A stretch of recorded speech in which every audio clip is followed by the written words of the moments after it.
Significant evidence has been discovered over the past 24 hours at the Avery salvage yard, and the evidence that we've collected is leading us to that of a human person.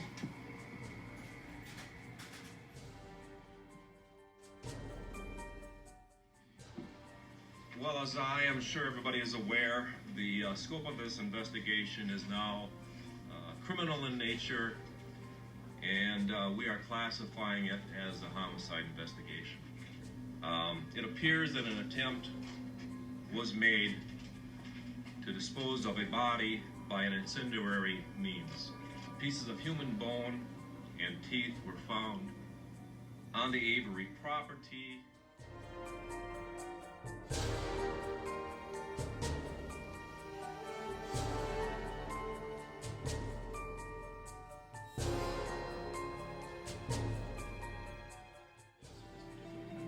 Everything is aimed at the Avery compound. Do you have any other large-scale place that's being investigated besides the Avery compound? I will not disclose that information.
On November 6th, they pick up the 4 barrels from behind the Dassey trailer. They bring those in, they number them barrel number 1 through number 4. Barrel number 2, of course, is the one they end up finding bones in. It's actually searched by crime lab personnel on the 7th or the 8th, but they didn't really find anything of note. Then on the 12th, it gets searched again for an unknown sort of reason. And that's when bones are first found in that barrel.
These bones in the quarry I'm going to take about 20 seconds to talk about, because the best anybody can say is that they're possible human. What does possible human mean? Well, it means we don't know what it is. All right? The best anthropologists in the world don't know what these bones are. Even through testing, what's called mitochondrial DNA testing, whether they're human or not, could not, even by the FBI, be determined. So the bones in the quarry are really not evidence in this case.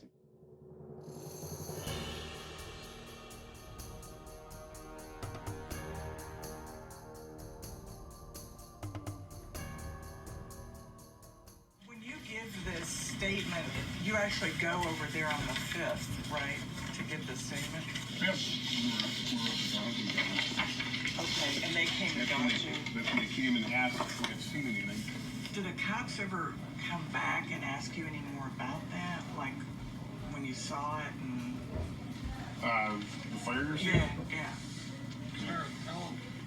They did, and actually I was getting frustrated at a point because it's almost as if they wanted me to change what I had actually seen. Yeah. And I said, what kind of fire do you want me to tell you I saw? Did you get any sense what they want? Did they want you, do you think, say it was a beer fire or? Can I answer it? Sure. I think so, yeah. Yeah, because... I do, because by that time, I believe by that time there was so much on TV already about the bigger fire. In my opinion, I They're knew what trying they were to make it get at. fit that, yeah. And in my gut, I didn't see it. What I'm thinking is, if we show you our map where the pelvic bones were supposedly found. The bottom one is 2005, so hopefully that'll give you an idea of where those Yeah, are located. That's Manitowoc County's property. Is it? That's what this is. So that's Manitowoc. And I had never looked at the underlying reports of Eisenberg, and so I was going through her notes, and what caught my eye was the numbering of the tag numbers. I, of course, knew 8675 was the quarry pile with the pelvic bone in it. But then I saw on the sheet of paper a different numbering sequence in the 7400s. This was different evidence. These were different bones. And then I started reading the content of it, where in great detail, Leslie Eisenberg has documented that they're more human bones. And then I'm noticing not only that, but she's documenting that they have cut marks on them.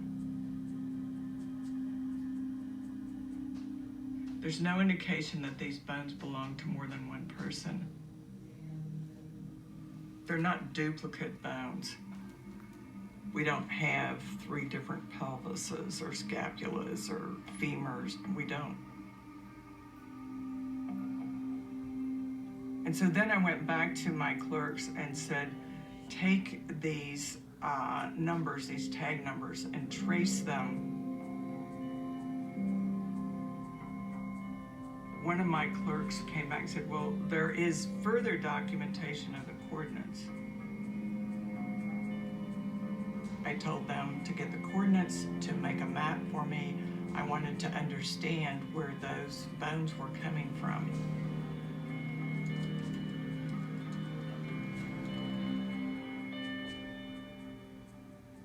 There are many, many more human bones over in the Manitowoc gravel pit. The 2 new piles are even further away. They're closer to Highway Q than they are to the Avery salvage yard.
Campbell County Sheriff. Hey, Joyce. Kelly. Yes. Can I speak to the captain, please? Yes. Kelsey. Hey, Paul. What's up? Did you hear? There are human bones that we found? I heard about some of them, yes. Yep, okay.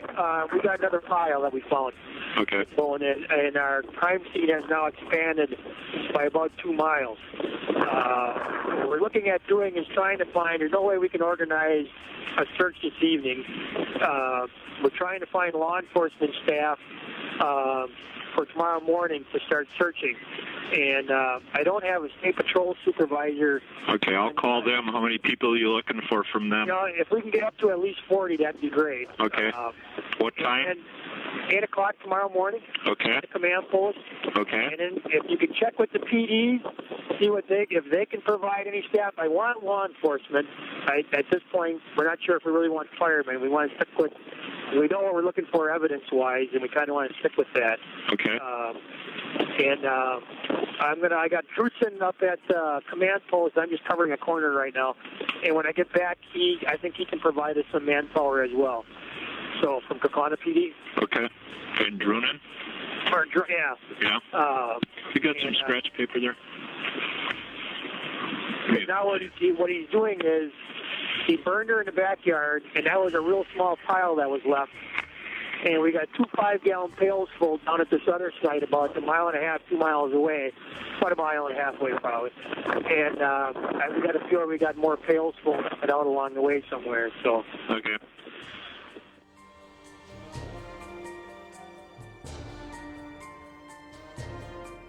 Dr. Eisenberg documents the equivalent, I think it adds up to 1.7 pounds of skeletal remains. Yeah. And on a cremation, what's the weight of a body when you don't have missing bone? It's around 10 pounds or so, depending on the person, the cremation technique, and everything else. So we're looking at 10 or 20%, and that's nowhere near the real story. And I think the jury's getting the same thing.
Hi, Tom. This is Mark Williams. I'll send you an email later today, but I don't think we should do anything or respond to it at all until tomorrow when we look into the bag and see exactly the pelvic bones in there or not. So I would not respond until we look into the bag tomorrow morning, and then we can talk about it before we send a response. Thanks a lot. Bye.